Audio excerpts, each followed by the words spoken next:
Salut, parlons de Daniel et ses compagnons. Nous sommes dans Daniel 3, le verset 6 au 26. La Bible nous raconte l'histoire des compagnons de Daniel qui s'opposent et refusent de se prosterner devant la statue érigée par le roi Nebuchadnezzar. Et donc le roi prend la décision ferme de les jeter au feu. Mais voici, la loi est très claire, que celui qui désobéit sera jeté dans la fournaise ardente. Et d'ailleurs, lorsque le roi le rappelle aux compagnons de David, il le dit très clairement que ceux qui désobéissent seront jetés dans la fournaise ardente. On est dans le verset 15. Mais vous remarquerez avec nous que lorsque le roi prend la décision de jeter les compagnons de Daniel dans la fournaise, il demande à ce que la fournaise soit chauffée 7 fois.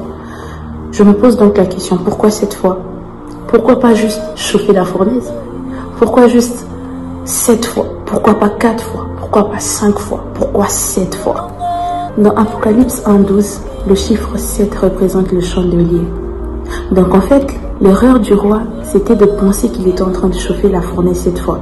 Parce qu'en réalité, c'était pas une fournaise qu'il était en train de chauffer 7 fois. C'était en réalité le chandelier qu'il était en train d'allumer. Or, à Golgotha, le diable pensait allumer le feu contre Jésus. Mais en réalité, c'était le chandelier qui était en train d'être allumé pendant la Pentecôte. J'aimerais te dire quelque chose. C'est qu'à chaque fois que le diable et ses acolytes essayent d'allumer le feu contre les enfants de Dieu, en réalité, c'est le chandelier qui est en train de s'allumer. En réalité, c'est le chandelier qu'ils allument. Donc l'erreur du diable, c'est quoi? C'est qu'il ignore que le feu allume le chandelier et que le chandelier neutralise le feu. Car en essayant d'éteindre Jésus-Christ, sa lumière a ravivé. Le chiffre 7 symbolise aussi l'épreuve. L'erreur, c'est de vouloir tout éprouver. Car le roi voulait en réalité éprouver les compagnons de Daniel. Il ne voulait pas les punir comme c'était écrit, c'était repris dans la loi. Il voulait les éprouver. Il dira même quelque part, quel est le Dieu qui vous délivrera de ma main? Mais quelle erreur! Oh, j'aimerais dire à quelqu'un que Dieu se servira de ce genre d'erreur pour se glorifier dans nos vies. Car le roi pensait détruire les compagnons de Daniel par le feu. Mais il a oublié une chose, c'est que le feu ne détruit pas seulement. Le feu éprouve aussi. Le feu aiguise le fer.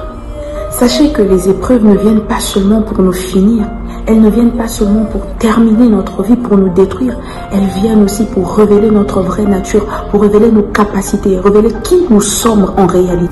Et le roi, comprenant ces choses après cette épreuve, dira dans le verset 29 qu'il n'y a aucun autre Dieu qui puisse délivrer comme le Dieu de Shadrach, Meshach et Abednego. Quand la paille, le chaume et le foin passent par le feu, ils sont détruits. Mais quand l'or passe par le feu, il est purifié.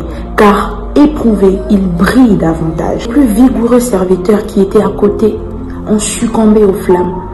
Mais Shadrach, Meshach et Abednego ont survécu. Parce que dans le feu, ils ont su communier avec la 4e personne.